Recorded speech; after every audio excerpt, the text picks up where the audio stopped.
Tentacruel.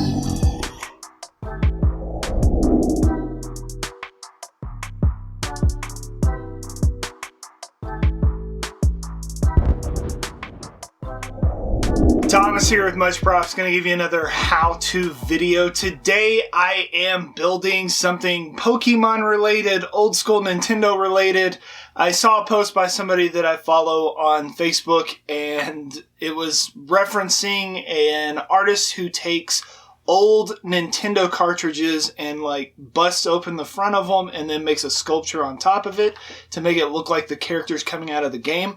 So I thought I would run with that idea, and instead of breaking open a Game Boy, I thought I'd just make an oversized one and make it a little bit bigger and substantial. So that's what we're going to do today. Today I am going to make a Pokemon Tentacruel coming out of a old school Game Boy. It's game plan. Let's get to building.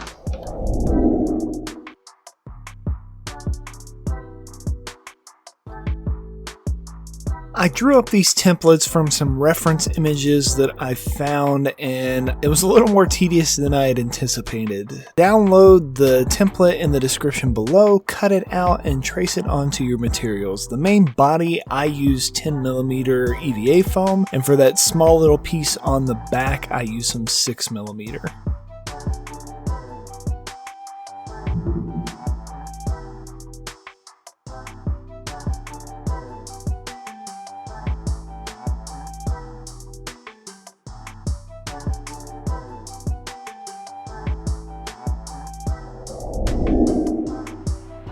Technically, the recesses here are just concaved into the Game Boy, but I thought insetting them will be a little easier. To do this, all you have to do is glue up with contact cement and put them back into the spots while they're still wet. Position them quickly and wait for the glue to set up.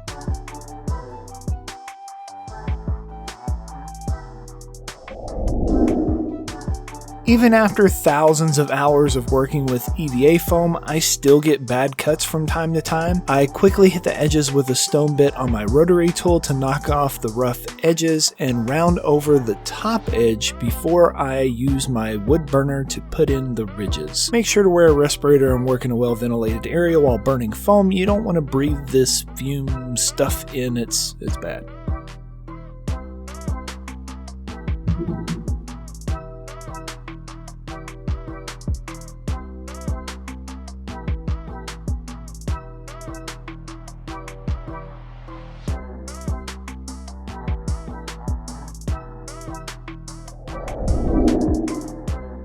That orange dotted line on the back panel is where the overlay goes. I started to line it up starting at the bottom, but quickly switched to lining my ridges up instead. Later, I came in and added a small piece of foam to that blank square to make it look like the prong that you use to remove the back panel for the batteries.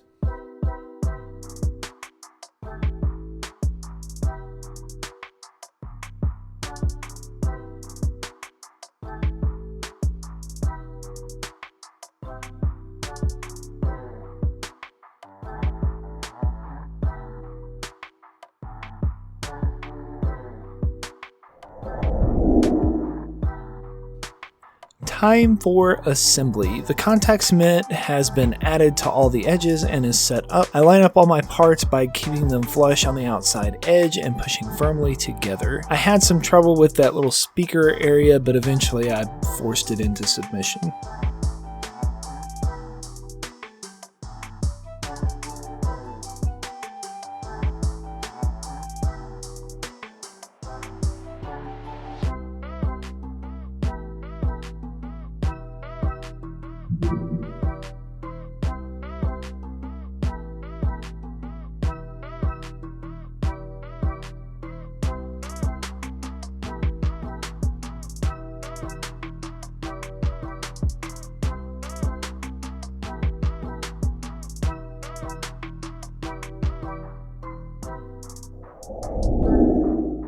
The old school Game Boy has rounded over edges. I guess we needed that protection back in the 90s. You can get this easily just by knocking it back with your rotary tool and a stone bit. You may sometimes get these little boogers of contact cement when you're sanding back a seam. I pull them off as I go and then pinch that edge back together to close it back up.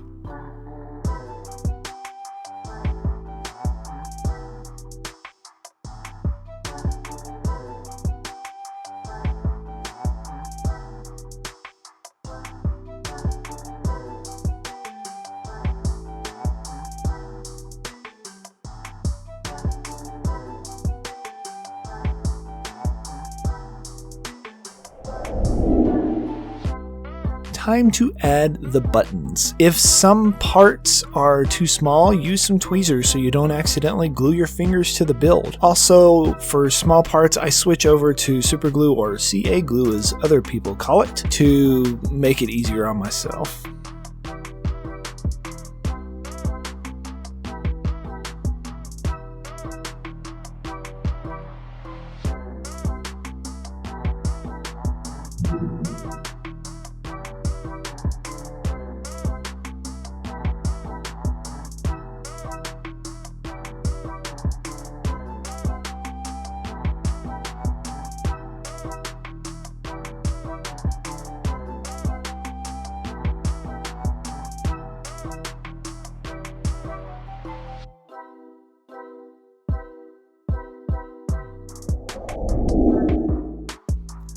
Now for the Tentacruel parts. I did not template these out because I carved them. Here's the basic process though. You draw the rough shape onto your foam. I think this is like 2-inch foam I got from TNT Cosplay Supply. Then take the box cutter and refine the shape a little bit closer to what you need it to be. Then I switch to a sanding drum on my rotary tool to finalize the shape and finish the parts off by smoothing over everything with the stone bit.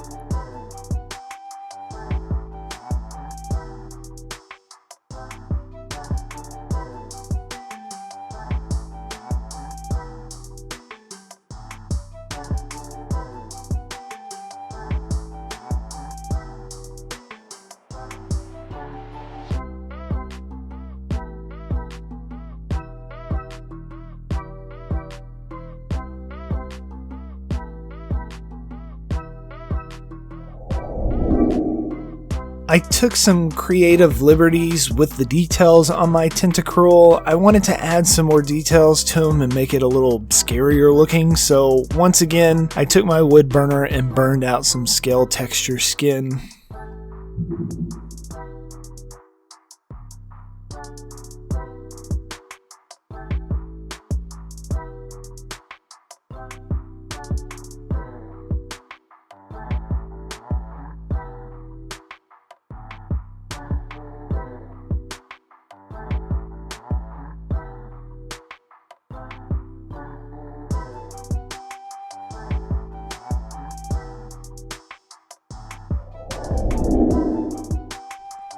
The game plan is to make it look like he's punching out parts of the Game Boy to make his escape, so I decided where I was going to place these pieces. Simply hold the parts up to the area, trace a marking bigger than the part itself, and cut it out. Then you glue in a backing so that you can secure that part to that area later.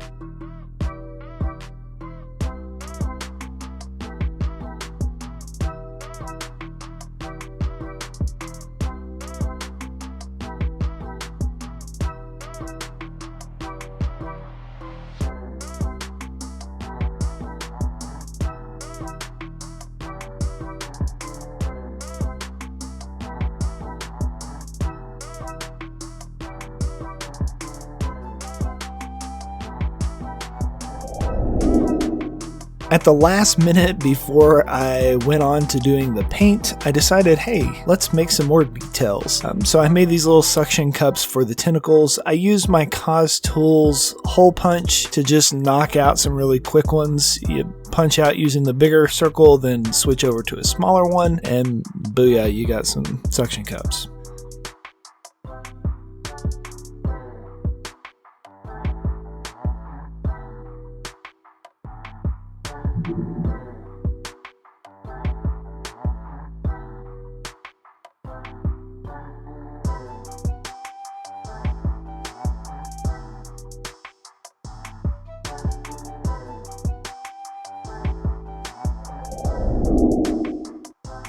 Another area I took some liberties with were his eyes. In the series, his eyes are just kind of white with black pupils. I had these glass eyes I bought online a while back, and I thought these would look a lot cooler. I bore out a recess into the foam, making sure to make the fit relatively snug, and then quickly carved out an angry brow to overlap them. Then I glued some strips on the sides to block it all out and got it ready for paint.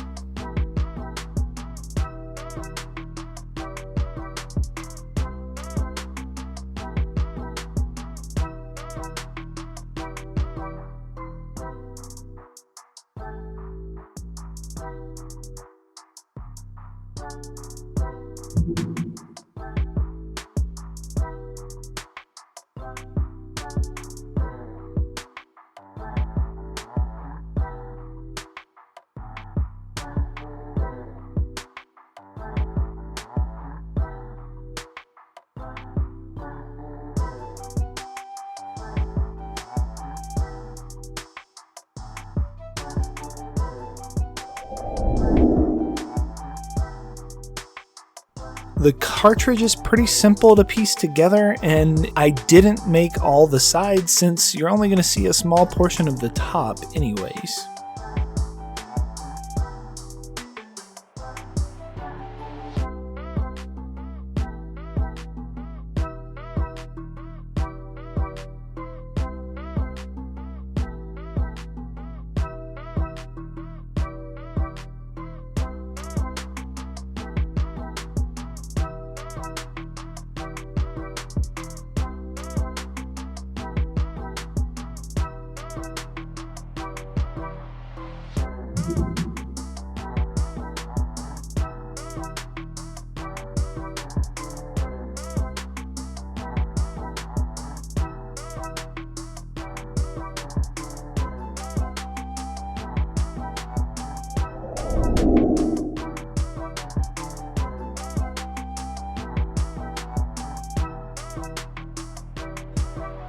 Two coats of Plasti Dip, Pokemon parts get painted blue, cartridge is red, and the Game Boy has a gray primer paint.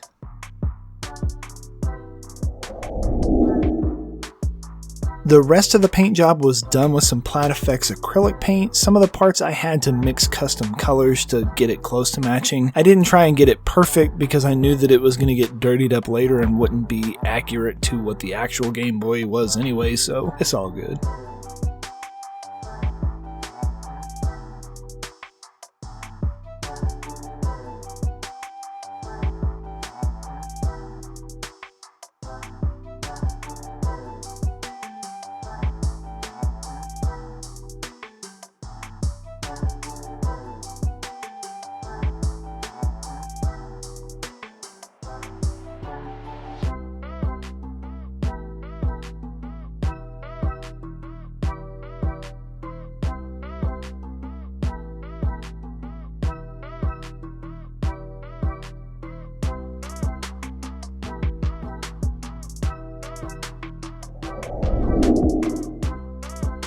To bring out that texture I put in earlier, I took some paint, watered down my brush, and smeared it all over it. Really try to get it in all the cracks and crevices, then simply wipe it off mostly with a paper towel. Same technique is used to dirty up the rest of my parts for this build.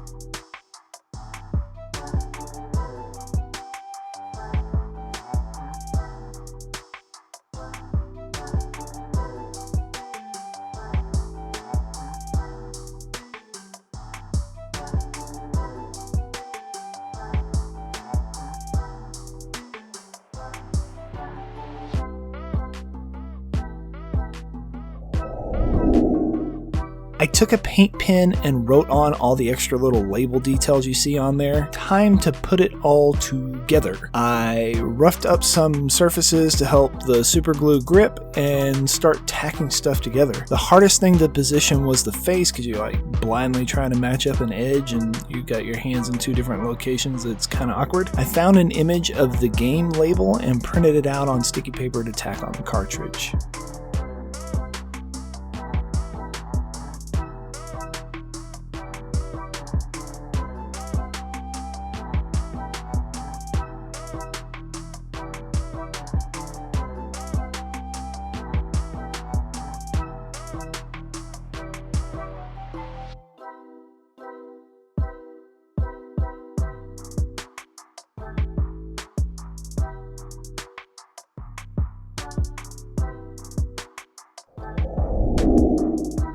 I cut this piece of plastic using my template to act as the screen. If you cut it just right, it can be held in with friction.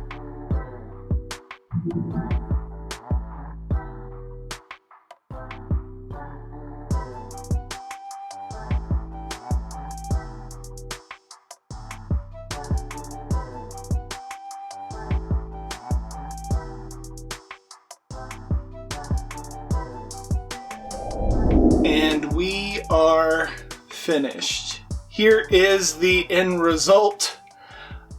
Definitely a unique build to say the least. I thought it was kind of a cool concept, and I really liked looking at some of the comments left on Steve Casino's posts, because he trolls back the trolls. Obviously, this could be done in a number of different ways. You can use the template to make the Game Boy part and then pick something else to do. That would be totally awesome to see a bunch of Game Boys with characters busting out of them. But this is my first attempt. Let me know if you like this, and maybe I can make some more of these, just different characters, or a different console or whatever. Maybe you'll try and make one of these Game Boy Pokemon destruction things yourself and impress your friends with your ability to replicate old school stuff and turn it into the real world. Make it super weird and menacing? Yeah, I don't really know. Maybe you'll get some. Yay! And inevitably, they're going to ask you, how'd you make that? You can give them one of these. Tell them, much props. I mean, I guess this is what happens when you catch them all. It gets too crowded on the inside and they got to break out, so maybe let them take a little nibble. Tentacruel.